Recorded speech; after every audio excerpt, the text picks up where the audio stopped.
You're right guys, it's Capcom Tom here and welcome to another episode of Where Are They Now? This is the series in which we build a team on FIFA 12 and then go and have a look at how all the players in that team have changed between FIFA 12 into FIFA 13. It's quite interesting to have a look at, and we've done a lot of teams already. Last time we actually did a nationality swap because there's so many players on the game between FIFA 12 and FIFA 13 who have changed the nationality on their ultimate team card, which is kind of crazy to think about, but due to rules and regulations they're perfectly allowed to do it, so EA has no choice but to change their nationality. Now if you're looking to buy some ultimate team coins, go and check out FIFAUTonline.com. their link will be down in the description. A fast, cheap and reliable coin service. So the team that you can see on screen now is our FIFA 12 squad, but right now is the FIFA 13 squad, and you can see how all the players have changed. We're going to kick this off by having a little look at the left side of the pitch, and there's one player every time I've done one of these episodes you guys have been like, you need to put this guy into this series, and it is Christian Tello. The reason that you wanted him in there is because he's gone from a bronze all the way up to a 78 rated gold in his time between FIFA 12 and FIFA 13. Started off at FC Barcelona B as the centre forward bronze. Fantastic player while he was there. Then he went to Barcelona. Well, he moved from the Barcelona B is like their reserve squad, so he moved up into the full Barcelona squad, and you can see that he became a left wing silver. FIFA 13 rolled around, got a 76 rated card, then got a 78 rated card, so overall he's just moving up in the world, and I wouldn't be surprised if he's, you know, higher rated next year. I don't know, maybe you guys can put down what you think his rating will be in the next year. Anyway, his little fellow teammate, the guy that he's getting strong chemistry with, is Illy. He really hasn't done very much between FIFA 12 and FIFA 13. Maybe he's not getting played out all that much, so EA don't really know what to see or think of him, because his stats have stayed pretty much the same. Then we have Jordi Alba finishing off that sort of like Barcelona trio in the left side of the pitch, and he has had way too many cards. I'm not sure if I'm even going to be able to fit them all on the actual slate or on the piece of thing that I've got on screen at the moment. He had a left mid to start off on FIFA 12 at Valencia, so he was left mid originally. Then he got a team of the season at Valencia. He was a left back, 85 rated, 91 pace. His defensive stats went flying up for that card, absolutely ridiculous. Then before he even managed to get a transfer card to Barcelona, because obviously he transferred to Barcelona in the summer, he didn't even manage to actually get his transfer card before he got an inform. He was in Team of the Week under the Barcelona badge, similar to how Neymar hadn't even transferred sort of over to Barcelona, and he managed to get a man of the match that was a Barcelona sort of card.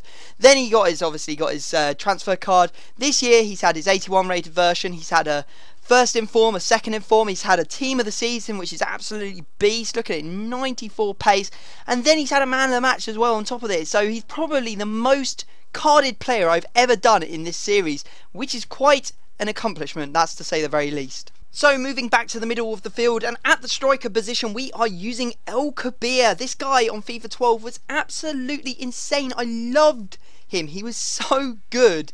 Unfortunately he sort of dropped a little bit since FIFA 12. I mean, he's moved out of Serie A, which is a massive thing. It means that he doesn't get as good chemistry with, decent players.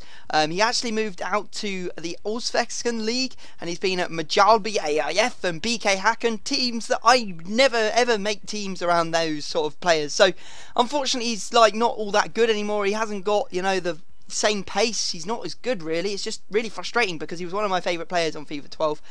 Then behind him at centre forward we are using Victor Ibarbo. So on FIFA 12 he was a silver centre attacking mid. He's still at Cagliari, but on FIFA 13 he was gold, which made him not as good again, because when you become like a low rated gold you're not going to get put into as many squads. Although he did get a pace increase, his dribbling was better, I mean his shooting's better. In fact, like all of his stats except his passing are better on his FIFA 13 card, except actually his defence. And I used to play Ibarbo at centre mid in a 4-5-1, so he was like my holding midfielder, because he just absolutely ran the show. He was so tall, so strong, he used to just do work in that position. Then after his gold card on FIFA 13 he's managed to have an inform, which was a striker, again getting more pace, more dribbling, more stats on everything pretty much. So a pretty interesting player to look at. So behind Ibarbo, we actually have Freddie Guarin. Now, he started off at Porto on FIFA 12. He managed to get an inform while he was there. He moved over to Inter Milan at the end of the game. He also came on to FIFA 13. He was better. He had better stats than his original cards on FIFA 12. He was still not living up to that inform though, but then he managed to get his own inform on FIFA 13. That was, of course, at Inter Milan. 77 pace, 81 dribbling, 80 defending. He was a cam, but I think he suits the centre defensive mid role so much better than a cam because he's just unbelievable. Long shots, passing, heading, he's got the whole package. He really has. Then at the other centre attacking mid position, we're actually using Montero. Now, Montero on FIFA 12 as a silver. He was centre forward. He has 4-star skills, 4-star weak foot. He's been at Seattle Sandals the whole time, and he's actually had quite a few cards I didn't realise he had. He had an inform that was silver on FIFA 12. He also had a gold inform as well. The silver inform was very expensive, very dear card. Everyone was trying to get that card to put in their squads. And then on FIFA 13, he's had a bit of a bad time because, I mean, he's dropped pace and he's a non-rare gold, which is never going to lend itself to being put into a lot of squads, is it? We're now going to dip into the defence, and at right back we are using Beltran from Real Salt Lake. The reason we're using him is because we wanted to get chemistry with our centre back Olave, but we'll look at him in a second. You can see that he hasn't really changed, Beltran, still pretty much the same, although he's dropped pace between FIFA 12 and FIFA 13, but in the other sense he has actually, you know, I think probably got a little bit better on FIFA 13. And then if we look at Olave, he's actually done the reverse and got a lot worse on FIFA 13, I would believe. He started at Real Salt Lake again, like I said, 79 pace, absolutely ridiculous. Perfect partner for Win and Aparo. Those three are just ridiculous. You can see that he goes on to FIFA 13, he loses 4 pace, he loses 4 defence. Not brilliant way to start off, is it, for a centre-back? And eventually he's moved to New York Red Bulls, so still quite an interesting journey for him. Our final 2 players in this squad are both from Rangers, and as you can see, the first one is Perry, the centre-back. Now, he had a 53 rated card to begin with on FIFA 12. He had 66 pace, you know, pretty understandable. Then he got an upgrade, became a very decent centre-back for a bronze, 71 pace, 69 defending, 75 heading. Now, this is where I get confused, because he's kept that same upgraded rating on FIFA 13, he's become non-rare, and half his stats have dropped. I mean, the only thing that is stronger on his 61 card on FIFA 13 than his FIFA 12 card is that he's got 5 extra defending. It's not that much, but he's lost pace. I mean, his 61 card on FIFA 13 is almost a replica of his 53 card on FIFA 12. And that's why I don't understand EA's logic. It just makes no sense to me at all. Maybe if it makes sense to you, put it down in the comments section. But to me, no, doesn't make any sense at all. Now, our goalkeeper is Alan McGregor. Now, Alan McGregor started as a 76 rated goalkeeper. Fantastic. Got team of the season, even better. Look at the stats on him: 80 diving, 83 reflexes, 79 handling, 83 positioning. Looked like a very strong goalkeeper. Then the idiot went and moved to Besiktas at the start of this season, which isn't in the game. That means they didn't bother putting his details onto the actual database for FIFA Ultimate Team, and that means that now that he's at Hull City, he's still not on the game. What a fool. You've completely ruined any chance of us using you on FIFA 13.